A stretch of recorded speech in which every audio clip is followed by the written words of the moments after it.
Everyone, welcome to my channel Minsa commerce quest और मैं हूं रईस अहमद। आज की इस वीडियो के अंदर हम सीखेंगे यानी क्लास 12 का टॉपिक है company accounts, accounting for share capital. इसी के अंदर एक टॉपिक आता है issue of shares to promoters और issue of shares to underwriters. यानी सबसे पहली चीज ये सीखेंगे कि हु आर प्रमोटर्स, प्रमोटर्स कौन हैं और उनको कंपनी शेयर क्यों इशू करती है और कैसे करती है। सिमिलरली उसी तरीके से अंडरराइटर्स कौन है, अंडरराइटर्स को कंपनी शेयर इशू क्यों करती है और कैसे करती है। तो इस वीडियो को आखिर तक देखिएगा, तभी आपकी कुछ समझ में आएगा और उम्मीद करता हूं कि इस वीडियो को देखने के बाद आपको कोई प्रॉब्लम नहीं होगी in case of promoters and in case of underwriters. चलिए मैं टॉपिक स्टार्ट करता हूं। तो सबसे पहले मैं इसके दो पार्ट्स कर लेता हूं ताकि दोनों पार्ट्स में एक साथ एक ही बोर्ड पे समझा सकूं। तो यहां मैं पहले टॉपिक लिखूंगा issue of shares to promoters and then issue of shares to underwriters. Now, सबसे पहला टॉपिक है who are promoters. promoters कौन हैं?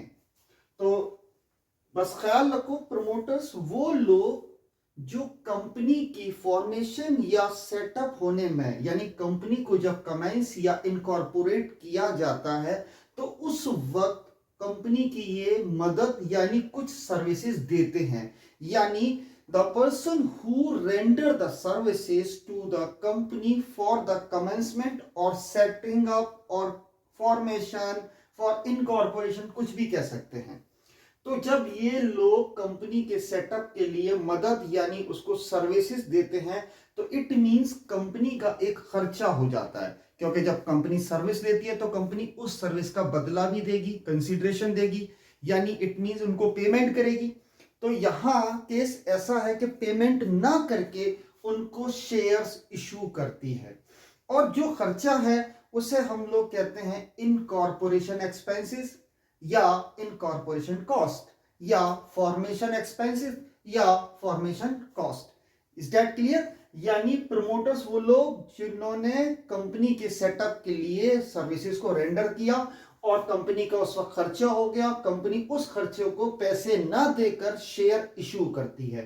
तो ध्यान रखना, issue of shares to the promoters के केस में दो एंट्री होंगी।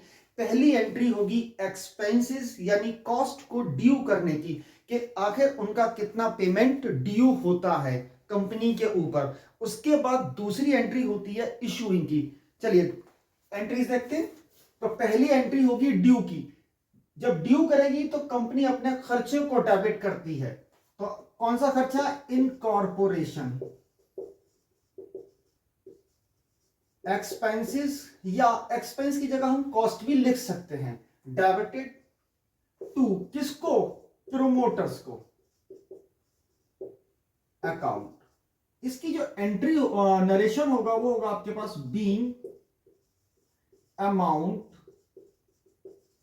ड्यू टू प्रोमोटर्स, यानी प्रोमोटर्स को अमाउंट ड्यू कर दिया कि आपको इतना पेमेंट मिलेगा, लेकिन पेमेंट ना देकर उनको शेयर देती है। तो दूसरी एंट्री होगी आपके पास शेयर के इशू होने से। तो जब कंपनी शेयर्स इशू करेगी तो प्रमोटर्स को डेबिट, क्योंकि यहां पर जो डेबिट हुआ था, सॉरी यहां जो क्रेडिट हुआ था वो चीज ने डेबिट कर दी। उसके बाद टू शेयर कैपिटल, यानी समझ गए, प्रमोटर्स के केस में दो ही एंट्री होंगी। पहली होगी आपके पास ड्यू की और दूसरी होगी आपके पास इशू की। अब इसका नरेशन क्या होगा? तो बीइंग, यहां पर शेयर्स जितने भी नंबर होंगे, शेयर्स 2000 3000 व्हाटसोएवर, तो बीइंग इतने शेयर्स एट द रेट ई issue to promoters, issue to, ये आपका नरेशन हो गया। यानी मान लो let us take an example, 1000 share, 10 रुपए का एक शेयर, इट मींस 10,000 रुपए की खर्चा, यानी कॉस्ट जो थी वो आपका 10,000 हो जाएगा।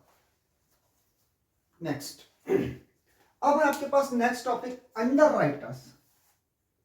चलिए हम लोग इसको समझते हैं कि हु आर अंडरराइटर्स। आखिर अंडरराइटर्स है कौन? जिनको कंपनी शेयर्स इशू करती है। तो अंडरराइटर्स किसे कहते हैं? चलिए मैं एक एग्जांपल ले लेता हूं कि याद रखो, जब कंपनी अपने शेयर्स को इशू करती है मार्केट में, तो मार्केट से पब्लिक सब्सक्राइब करती है। यानी कंपनी ने शेयर्स को इशू किया, पब्लिक को। किसको किया? और पब्लिक क्या करती है? इसको रिस्पॉन्ड करती है। अब जब रिस्पॉन्ड करती है तो उसमें क्या कहलाएगी? वो आपकी एप्लीकेशन देगी। एप्लीकेशन देने को क्या कहते हैं? सब्सक्राइब करना। यानी पब्लिक सब्सक्राइब करती है। बस अब बात आती है कि पब्लिक ने कितना सब्सक्रिप्शन यानी कितने शेयर सब्सक्राइब किए। तो कंपनी उस केस में मिनिमम सब्सक्रिप्शन की एक शर्त होती है जो आर्टिकल ऑफ एसोसिएशन में रखी होती है कि अगर कंपनी के पास 90% से कम सब्सक्राइब होता है, यानी कंपनी ने शेयर इशू किए और पब्लिक ने लेस देन 90% शेयर सब्सक्राइब किए, तो उस केस में company as per companies act 2013 के मुताबिक कंपनी शेयर इशू नहीं कर सकती। तो कंपनी को वो शेयर यानी एप्लीकेशन और एप्लीकेशन पे जो पैसा आया था, दोनों चीजें उसको वापस करनी होंगी पब्लिक को। तो इस केस में लेस देन 90% के केस में अगर जितने कम आते हैं तो उतने शेयर्स वो अंडरराइटर्स को इशू कर देती है, ताकि वो उससे बच जाए कि पब्लिक को पैसा वापस और शेयर वापस ना करने पड़े। Is that clear? यानी पब्लिक ने जब 90% से लेस किया और जितना कम किया उतने शेयर अंडरराइटर्स को वो दे देती है। तो अंडरराइटर्स कौन हुए? अंडरराइटर्स द एग्रीड पर्सन, यानी अंडरराइटर्स कहते हैं एग्रीड पर्सन जो कंपनी के थे, और कंपनी उनको लेस यानी लैक ऑफ जितने आपके शेयर्स थे वो इशू करती है, और उनके कंपनी और अंडरराइटर्स के बीच में एक एग्रीमेंट होता है कि अगर पब्लिक ने 90% से कम हुआ सब्सक्रिप्शन तो आप उसमें शेयर लेंगे, यानी अंडरराइटर्स को वो शेयर इशू कर देती है। तो वो आपका एक एग्रीमेंट होता है किसका? इशू ऑफ शेयर का। तो उसके बदले कंपनी उनको कमीशन देती है। किसको कमीशन देती है? अंडरराइटर्स को। तो यानी अंडरराइटर्स को दो चीजें मिलती है, एक तो शेयर मिलता है जो इशू मिनिमम सब्सक्रिप्शन के केस में, अगर मान लो पब्लिक ने 90% से ज्यादा शेयर इशू कर दिए तो फिर अंडरराइटर्स की जरूरत कंपनी को नहीं होती। कंपनी को एक ही केस में अंडरराइटर्स की जरूरत होती है, कब? जब लेस देन 90% सब्सक्राइब हो। Is that clear? अगर 90% से ज्यादा सब्सक्राइब किया है पब्लिक ने तो फिर कंपनी को अंडरराइटर्स की कोई जरूरत नहीं है। इसलिए क्योंकि अगर 90% से कम हुआ तो कंपनी को पैसे वापस करने पड़ जाएंगे, तो कंपनी उस चीज से बचने के लिए अंडरराइटर्स को अपने पास रखती है। बस अब जब अंडरराइटर्स को रखती है तो वो जो शेयर्स कमे थे वो तो दिए ही दिए, उसके बाद एग्रीमेंट के अकॉर्डिंग उनको एक कमीशन भी देती है। उस कमीशन को हम लोग बोलते हैं अंडरराइटिंग कमीशन। अब उस कमीशन के बदले या तो वो पैसा दे दे या फिर उनको शेयर्स देते। तो इस केस में कंपनी अंडरराइटर्स को शेयर इशू करती है। क्या करती है? शेयर्स इशू करती है। किसके बदले? कमीशन के बदले। किसके बदले? कमीशन। और वो कमीशन कौन सी थी? कि the agreement made between the company and the underwriters, यानी कंपनी और अंडरराइटर्स के बीच में जो एग्रीमेंट था, किस चीज का एग्रीमेंट था? कि अगर पब्लिक ने शेयर कम सब्सक्राइब किए तो तुम ले लेना, यानी उनके बीच में एक एग्रीमेंट था शेयर इशू करने का। तो उस एग्रीमेंट के बदले जो कमीशन तय होती है, उस कमीशन के बदले शेयर्स दे रही है। तो याद रखो, कमीशन कंपनी के अकॉर्डिंग पॉइंट ऑफ व्यू से तो कंपनी का खर्चा है, यानी एक तरह का एक एक्सपेंस है। तो देयरफॉर जैसे यहां पे आपके पास इनकॉर्पोरेशन एक्सपेंस, यहां भी आपका एक एक्सपेंस है, लेकिन यहां जो एक्सपेंस होगा अंडरराइटर के केस में उसे बोलते हैं अंडरराइटिंग कमीशन, जबकि प्रोमोटर्स के केस में जो एक्सपेंस है उसे हम लोग इनकॉर्पोरेशन कॉस्ट या एक्सपेंस, चलो मैं कॉस्ट कर देता हूं, कोई दिक्कत नहीं है, ये लो। Is that clear? Incorporation cost भी कह सकते हैं, एक्सपेंस भी कह सकते हैं। सिमिलरली अंडरराइटर के केस में भी दो ही एंट्री होंगी जैसे कि प्रमोटर के केस में हुई थी। कौन सी एंट्री होगी अंडर राइटर के केस में? सबसे पहले एक्सपेंसेस को ड्यू करेगी, और एक्सपेंस का नाम क्या है यहां पर? Underwriting commission. Underwriting commission account debited to किसको? अंडर राइटर्स को। यहां जितना अमाउंट उसने ड्यू कर दिया, अब ये चीज बीइंग नरेशन क्या होगा? Being amount due to underwriters, यानी जो खर्चा था वो उसने ड्यू कर दिया। अब इस खर्चे के बदले होता है या तो पेमेंट कर दे यानी पैसे दे दे, पैसे ना देकर कंपनी क्या कर रही है? यहां पर शेयर्स को इश्यू कर रही है। तो नेक्स्ट एंट्री किसकी होगी? इशूइंग की। तो जब इश्यू करेगी तो अंडर राइटर्स क्या हो जाएंगे? Debit. Underwriters account debited to share capital account. अब इसका नरेशन क्या होगा? बीइंग, यहां पर नंबर ऑफ शेयर्स यानी 2000, 1000, whatsoever the agreement made between the company and the underwriters, जो भी आपके शेयर्स थे एट द रेट जितने का एक शेयर था, इशूड टू अंडरराइटर्स।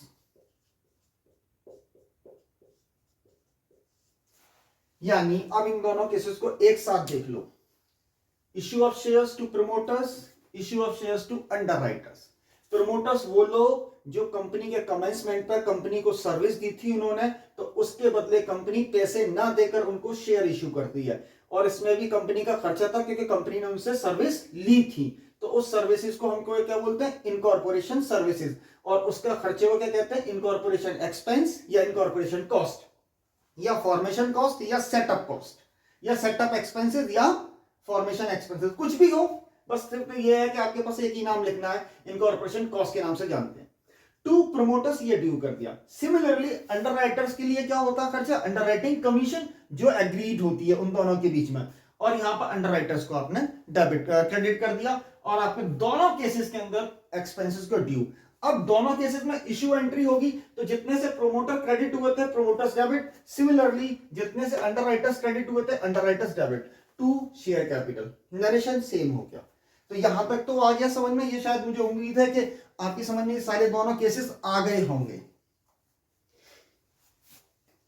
चलिए, जो टॉपिक अभी मैंने पढ़ाया था यानी issue of shares to the promoters and issue of shares to the underwriters, इस टॉपिक पर, इन दोनों टॉपिक्स पर मैं एक क्वेश्चन कर लेता हूं जिससे कि आपको बिल्कुल अच्छी तरीके से समझ में आ गया और फिर आपकी कोई दिक्कत नहीं होगी, और कोई ज्यादा क्रिटिकल केस नहीं है, बहुत इजी है ये आपके पास। तो मैं एक क्वेश्चन कर देता हूं जो दोनों केसेस के ऊपर डिपेंड है। तो क्वेश्चन नंबर है मेरे पास, टीएस गिरवाल की बुक है, 2019 का एडिशन है, और इसका क्वेश्चन नंबर है 34। तो चलिए पहले देखते हैं। तो क्वेश्चन नंबर है 34, और ये इसकी पहचान है लाइट लैंप्स लिमिटेड के नाम से है, लाइट लैंप लिमिटेड। ये क्वेश्चन है आपके पास लाइट लैंप लिमिटेड के नाम से। चलिए क्वेश्चन पढ़ते हैं क्या कहता है। Light lamps limited issued 50,000 shares, यानी 50,000। तो नंबर ऑफ शेयर कितने? 50,000 शेयर ऑफ ₹10 ईच, और एक शेयर कितने का? 10 रुपए का। Fully paid to the promoters for their services, यानी 50,000 शेयर 10 रुपए के अकॉर्डिंग उसने प्रोमोटर्स को दे दिए। क्यों दिए? For their services to set up the company, यानी उन्होंने कंपनी के सेटअप के लिए सर्विसेज दी थी। इट मींस कंपनी का खर्चा, कंपनी के एक्सपेंस हो गए। तो इस एक्सपेंस को क्या कहते हैं? इनकॉर्पोरेशन एक्सपेंस या इनकॉर्पोरेशन कॉस्ट। तो पहली एंट्री क्या होगी? ड्यू। तो पहले तो मैं आपके पास ड्यू की एंट्री कर लेता हूं। क्या एंट्री होगी आपके पास? पहली entry incorporation cost account debited to promoters account. लेकिन कितना है? यानी याद रखो यहां पर 50,000 share at the rate 10, it means 5 lakh रुपए दे रही है ना company. Company is ready to pay 5 lakh rupees. तो यानी कंपनी 5 लाख रुपए यहां पर डेबिट कर देगी, सिमिलरली 5 लाख रुपए यहां भी क्रेडिट कर देगी। नरेशन इसका क्या होगा? अमाउंट, तो क्या लिखेंगे? Being amount due to promoters. पहली एंट्री तो आपके पास ये हो गई। अब उसके बाद इश्यू की होगी, तो यानी मैंने कहा था कि जितने से प्रमोटर्स क्रेडिट है उतने से प्रमोटर्स को डेबिट कर दो। इश्यू के वक्त promoters account debited to share capital account. Similarly जितने से क्रेडिट था प्रमोटर उतने से प्रमोटर्स को नेक्स्ट एंट्री में डेबिट कर दिया। अब इसका नरेशन जो है मैंने अभी आपको बताया था, यहां पर बीइंग, वहां मैंने जो सिखाया था उस वक्त मैंने नंबर ऑफ शेयर नहीं लिखे थे। यहां पर कितने शेयर है? 50,000। Being 50,000 shares at the rate ₹10 each issued to promoters. ये केस था प्रमोटर्स का जो यहां पर सॉर्ट आउट यानी सॉल्व हो गया।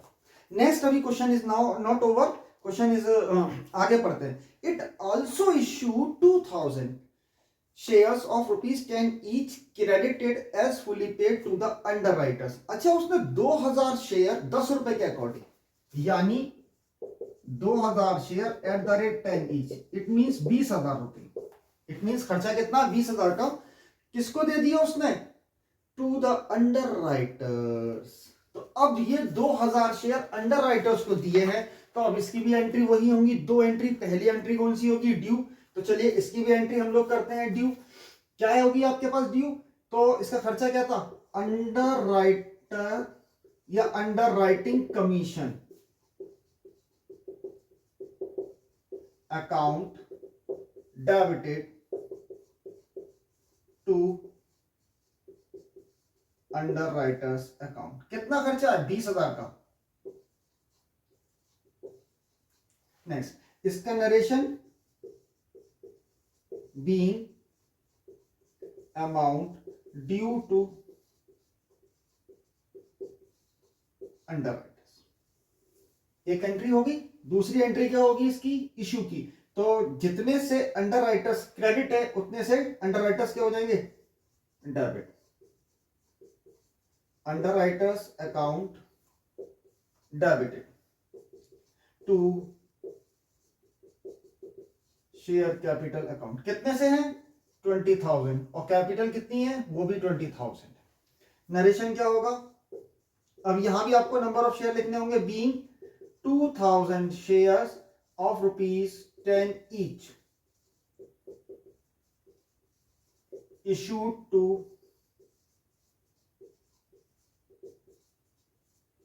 underwriters. Now it's over. तो therefore आपके शायद समझ में आ गए होंगे कि आपको in each cases 2 entry are to be passed. पहली एंट्री ड्यू की होती है, यहां भी ड्यू है, यहां भी ड्यू है। दूसरी एंट्री आपके पास इश्यू की होती है। सिंपल था कि जो खर्चे थे प्रमोशन के प्रमोटर के केस में इनकॉर्पोरेशन कॉस्ट कहलाती है, और अंडरराइटर के केस में अंडरराइटिंग कमीशन होती है। चलिए मैं आज की क्लास यही ओवर करता हूं और उम्मीद करता हूं कि यह टॉपिक आपको क्लियर हो गया होगा। Is that clear?